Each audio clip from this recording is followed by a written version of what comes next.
இப்போ நம்ம பார்க்க போகிறது விஎஸ்பி இன்ஜினியரிங் காலேஜ் 2622. ஆல்ரெடி நம்ம விஎஸ்பி இன்ஜினியரிங் காலேஜ் வந்து ரவுண்ட் 2 வர்றதுக்கு முன்னாடி பார்த்துருக்கோம். அதே scenario is replicated here also. அந்த சினாரியோ என்னவோ அதே தான் ரிப்ளிகேட் ஆகிருக்கு. நம்ம பார்த்தீங்கன்னா computer science and business system PCM எம்பிசிக்கு இருக்குது. அதே மாதிரி கம்ப்யூட்டர் அண்ட் கம்யூனிகேஷன் சிஓன்னு சொல்லுவாங்க, அது பிசிக்கு இருக்குது. ஒரு 4 சீட்டு இருக்குது. ஸோ யார் யாருக்கெல்லாம் கம்ப்யூட்டர் ரிலேட்டட் கோர்சஸ் வேணுமோ computer and communication engineering they can select it. 4 seats are available, please don't miss it. அதே மாதிரி இசிஇ வந்து பார்த்திங்கன்னா எம்பிசிக்கு ஒரு 17 சீட் இருக்குது. ஓகேவா? கம்ப்யூட்டர் அண்ட் கம்யூனிகேஷன் ஒரு 9 சீட் இருக்குது. Computer science and business system ஒரு 4 சீட் இருக்குது. ஸோ பிசி கேண்டிடேட்ஸ்க்கு ஒரு வாய்ப்பு வந்து கம்ப்யூட்டர் அண்ட் கம்யூனிகேஷன் எடுத்துக்கிறது.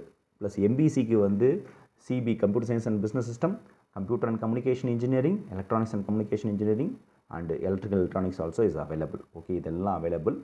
தென்ஸ் mechanical is also available for all the candidates. So என்ன பண்ணலாம், சர்க்யூட் பிரான்ச்சஸ் வேணுங்கிறவங்க just you can have 4 seats இதில் இருக்குது. எனக்கு சர்க்யூட் பிரான்ச்சஸ் தான் வேணும் அப்படிங்கிறவங்க 4 சீட்ஸ் கம்ப்யூட்டர் அண்ட் கம்யூனிகேஷன் வச்சுக்கலாம். அது யாருக்கு கிடைக்கும் அப்படின்னா ஒரு 138 139 முடிஞ்சிடும். இது வந்து 130 வரைக்கும்லாம் வராது. ஆனால் செகண்ட் ரவுண்டில் ஒரு 2-3 மார்க் இருக்கிறவங்களுக்கே கிடைக்கணும். ஒரு 4 சீட் தான் இருக்குது, அதனால் நீங்கள் இதை வச்சுக்கலாம். நெக்ஸ்ட் அதர் தென் வந்து மெக்கானிக்கல் வேணாங்கிறவங்க நீங்கள் வந்து 100 105 அந்த மாதிரி எடுக்கிறவங்க மெக்கானிக்கல் இதில் வச்சுக்கலாம். நீங்கள் வந்து 135 140 எல்லாம் வைக்கணும்னு அவசியம் கிடையாது, அவங்க வச்சுக்கலாம். அதே மாதிரி இந்த 4 சீட்டு யார் வச்சுக்கலாம்னா நம்ம வந்து ரவுண்ட் 2ல் அலாட் ஆகாத கேண்டிடேட்ஸும் இந்த 4 சீட்டை ட்ரை பண்ணலாம்.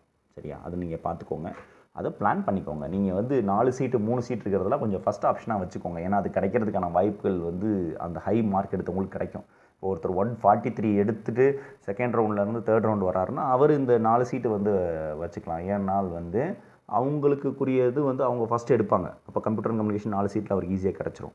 ஸோ அவர் இதுக்கு கீழே இருக்க காலேஜில் எல்லா சீட் ஃபில்லாக இருக்க காலேஜஸில் போய் வச்சிடக்கூடாது ஆப்ஷன்ஸை. Thank you one and all.